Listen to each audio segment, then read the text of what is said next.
સરસ હોય, મન બરાબર હોય, ધન બરાબર હોય, તો પણ સેવાનો ભાવ આવી જાય એવું નથી હોતું. સેવાનો ભાવ એ આત્મશુદ્ધિના કારણે આવે છે.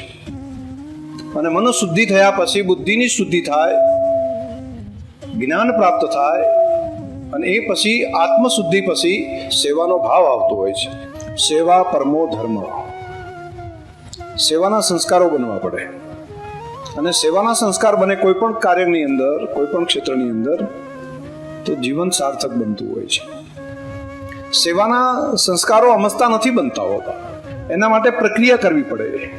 અને પ્રક્રિયા ધીમી હોય છે, ગતિ ધીમી હોય છે. પરંતુ એક વખત જો સ્વભાવ સેવાનો બની જાય તો માણસ પરોપકાર માટે જીવતો થાય છે. અને પરોપકાર માટે જે જીવે છે એ ઈશ્વરથી નજીક હોય છે, એ પ્રકૃતિથી નજીક રહે છે, સત્યથી નજીક જતો હોય છે. અને જે માણસ પ્રકૃતિથી નજીક જાય છે, ઈશ્વરથી નજીક જાય છે, એ એના મય બનતો હોય છે, એનું જીવન સાર્થક બનતું હોય છે.